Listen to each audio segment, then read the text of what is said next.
Famous YouTuber मृदुल ने अपनी Lamborghini से ली 2 मजदूरों की जान।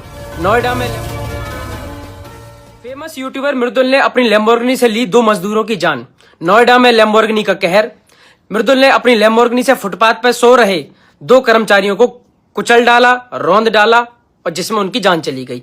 इतना सब कुछ मैंने तब सुना है जब गाड़ी को मैं चला नहीं रहा, गाड़ी में मैं बैठा नहीं, गाड़ी कौन चला रहा है उसको मैं नहीं जानता, और जिस गाड़ी को मैं काफी दिनों पहले बेच चुका हूं, मेरे पास उसका सेल लेटर, मेरे पास सारे एग्रीमेंट है। मैंने तब ये सब कुछ इतना कुछ सुना है मेरे भाइयों। अब आती है कि ये बात कहां से शुरू हुई। फ्यूजन कार को मैं ये गाड़ी बेचने के लिए दे चुका था क्योंकि इस गाड़ी को मैं चला नहीं पा रहा। आप सब जानते हो कि मेरी गाड़ी पे जय श्री राम लिखा हुआ है और वो गाड़ी पहले भी वर्ल्ड फेमस गाड़ी हो चुकी थी कि जिस पे जय श्री राम लिखा हुआ है, और वो एक इतनी पॉपुलर लैम्बोर्गिनी है। तो मैं उसको जब भी अपने घर से बाहर लेकर निकलता हूं तो इतने सारे लोगों की भीड़ लग जाती थी कि मेरा वो उस गाड़ी को चला पाना ही मुश्किल हो रहा था, तो मैंने उन लोगों को सेल करने के लिए दे दी। अब इतनी महंगी गाड़ी को खरीदने से पहले काफी लोगों को समय लगता है और टेस्ट भी करते हैं। तो टेस्टिंग में उनके साथ क्या हुआ, जो भी चीजें हुई वो आप लोगों ने न्यूज पे देखी। लेकिन गलती ये रही कि गाड़ी तब तक मेरे नाम पे ही है, किसी को और ऑनरशिप अभी ट्रांसफर नहीं हुई थी, गाड़ी मेरे नाम पे ही थी। ये मेरी गलती रही। लेकिन न्यूज वालों ने हर बात का इतना बड़ा मुद्दा बनाया कि ये गाड़ी यूट्यूबर की है, गाड़ी यूट्यूबर मृदुल की है, और उसकी न्यूज आपने देखा कि कितनी ज्यादा फैली।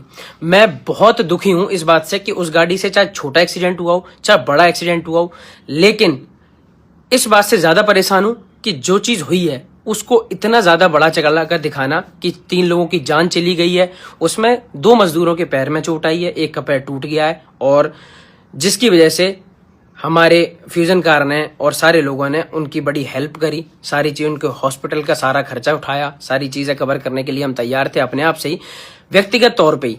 कोर्ट बोले ना बोले, लेकिन फिर भी हमारे मन में ही एक इंसानियत के तौर पे ये था कि अगर हमारी वजह से किसी का नुकसान हुआ है तो हमें उसकी हेल्प करनी चाहिए, और उसके लिए हम पहले से ही तैयार थे। अब मुझे घर बैठे किसी चीज का अंदाजा भी नहीं कि भाई ये क्या हो रहा है, क्यों हो रहा है, लेकिन मेरे पास लगातार नॉन स्टॉप फोन आने शुरू हो गए। मैं न्यूज पे सिर्फ और सिर्फ चारों जगह मैं दिख रहा हूं। ईद वाले दिन ईद की कोई खबर नहीं, सिर्फ और सिर्फ एक ही खबर आ रही थी कि यूट्यूबर ने लैम्बोर्गिनी से 2 मजदूरों की जान ले ली, जिसमें जान लेने जैसी कोई बात ही नहीं थी। लोगों को घबराहट हुई, मेरे सारे लोग चाहने वाले चिंता में हो गए कि भाई ऐसा क्या हो गया मृदुल, क्या बात होगी। मैं इतना परेशान कि भाई जिस चीज में मेरा कोई दूर दूर तक लेना देना नहीं है, मैं गाड़ी में नहीं, मैं गाड़ी चला नहीं रहा, जो चला रहा है वो नशे में नहीं है, उसके पास अपना ड्राइविंग लाइसेंस है, उससे क्यों हुई कैसे हुई भाई वो वही बता सकता है, मेरा उसमें क्या लेना देना भाई। लेकिन फिर भी इस बात को इतना ज्यादा बढ़ाया चढ़ाया गया। मैं मानता हूं कि हाँ ठीक है, जब कोई गलती हो जाती है तो सारे लोग एक साथ कूद पड़ते हैं उसको बुरा बताने के लिए, और वही हुआ। जबकि 6 से 8 साल हो गए मुझे सिर्फ यही करते करते कि कभी मुझसे कोई गलती ना हो, मैं कभी किसी को दुख ना पहुंचाऊं, चोट ना पहुंचाऊं, अपने आप को संभालते हुए इतने दिन हो गए। लेकिन एक छोटी सी गलती जिसमें दूर दूर तक मेरा नाम नहीं है, उसमें भी मुझे इतनी गलत तरीके से घसीटा गया कि जैसे कि मैंने पता नहीं कौन सा कितना बड़ा गुनाह कर दिया हो। लेकिन मैं आपको बताऊं, डीसीपी अंकल जी और एसीपी अंकल जी का मेरे पास फोन आया। उन्होंने पूछा कि बेटा क्या हुआ, मैंने उनको सारी बातें बताई। मैंने बोला कि मेरे पास सेल लेटर है, मेरे पास एग्रीमेंट है। तो उन्होंने सारी चीजें करी, कार्रवाई करी। कोर्ट ने दीपक को, जो ड्राइवर है उस गाड़ी का जो चला रहा था उस समय, उसको भी जमानत दे दी है।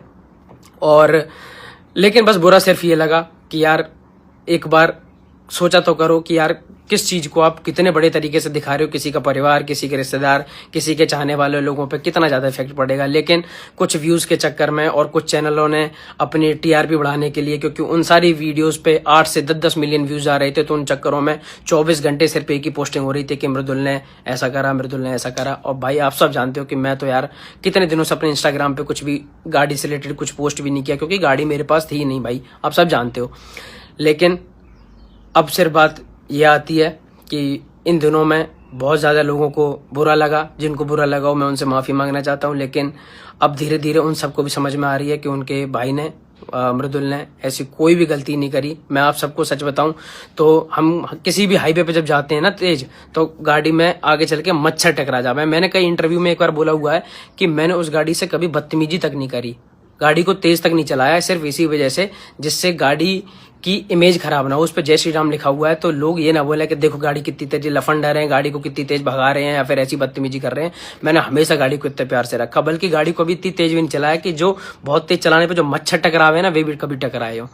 इतने साफ से इतने प्यार से उस गाड़ी को रखा। मैं वैसे ही बड़ा परेशान था कि चलो जिसके पास भी गाड़ी है, पर यार गाड़ी का यह हाल हुआ। इतनी पॉपुलर गाड़ी थी, इतनी प्यारी गाड़ी थी, तो मैं उस चीज को लेकर ही बड़ा दुखी था कि उससे चाहे छोटा हुआ चाहे बड़ा एक्सीडेंट हुआ, ऊपर एक्सीडेंट हुआ, उसी के लिए बड़ी बड़ी मन में आहत हुआ कि यार ये नहीं होना चाहिए था। लेकिन किसी भी बात को इतना बड़ा चढ़ा कर दिखाना, क्योंकि वो एक फेमस लड़के की गाड़ी है और वो गाड़ी ही अपने आप में इतनी फेमस है। अभी ये चीज किसी वैगनार गाड़ी से चाहे 4 लोगों का एक्सीडेंट होके चाहे मर गए होते, पर वो बात कभी आप लोगों को सुनाई भी नहीं देती, जितनी उस लैम्बोर्गिनी से 2 लोगों के टकराने और टक्कर मारने के बाद इतनी बड़ी न्यूज बनाई गई। Hindi channel, English channel, Gujarati, Marathi, Tamil, हर भाषा के चैनल में मैंने अपनी वो न्यूज देखी। यहाँ से बैठे हुए अमेरिका तक मेरे पास हर इंसान के फोन आ गए कि भाई क्या ये केस हो गया, तुमने किसे मार दिया। अब मैं सारे मीडिया वाले लोगों से कहना चाहूंगा कि चलो भाई, आप लोगों का काम है किसी हाईलाइट चीज को ऐसा करना कि कहर रौंद डाला, ऐसी चीजें लिखना। लेकिन मेरे भाइयों, मैं आपसे बस एक चीज चाहूंगा कि अब तो आप सब भी जानते हो कि कोर्ट ने भी उसको जमानत दे दी और सारी चीजें ठीक हो गई हैं। तो बस क्या आप मेरे साथ मेरे लिए एक काम करना कि भाई, यहाँ से मेरे गाँव में बैठे हुए मेरे दादाजी जो करीब 80 साल के हैं, वो सिर्फ न्यूज़ के जरिए ही हर चीज़ को देखते हैं। उनके फ़ोन मेरे पास कई बार आए और वो बड़े परेशान है कि भाई बेटा क्या होगा, तू मुझसे कुछ बात तो नहीं रहा, कोई बात तो नहीं है। जबकि उन्हें पता हूँ कि उन्हें कौन बताए कि मैं बिल्कुल ठीक हूँ, मेरे पास कोई बात ही नहीं है, मैं उस चीज़ से बिल्कुल दूर हूँ। तो आप लोगों ने इतना नाम फैलाया गलत तरीके से, तो हो सके तो एक साफ सी पोस्ट मेरे लिए कर देना कि भाई हाँ मृदुल के दादाजी, मृदुल ठीक है, उसने कोई गलती नहीं करी। तो बड़ी बड़ी कृपा होगी भाई आपके लिए, मेरी नज़रों में आपका सम्मान बहुत ज़्यादा बढ़ जाएगा। और बाकी उन सब लोगों का धन्यवाद करूंगा जिन सब लोगों ने हर जगह मुझे सपोर्ट करा, बोल रहे थे दूसरों की पोस्ट पे जा जा कि नहीं मृदुल भाई की गलती नहीं है, मृदुल भाई की गलती नहीं है। उन सब का बहुत बहुत धन्यवाद। और उन न्यूज़ चैनल वाले लोगों का भी बहुत बहुत धन्यवाद जो मेरे लिए एक साफ चीज़ें लिख रहे थे, कि जो जेन्युइन बात है वो लिख रहे थे कि मृदुल के नाम पे गाड़ी है, लेकिन मृदुल का इसमें कोई दोष नहीं है, वो दूर दूर तक था भी नहीं, कहीं से कहीं तक उसकी इन्वॉल्वमेंट नहीं है। उन सब का बहुत बहुत धन्यवाद मेरे भाइयों। और बस प्यार बनाए रखो। मैं हमेशा कोशिश करता हूँ कि कभी मुझसे कोई एक चींटी भी ना मारे यार।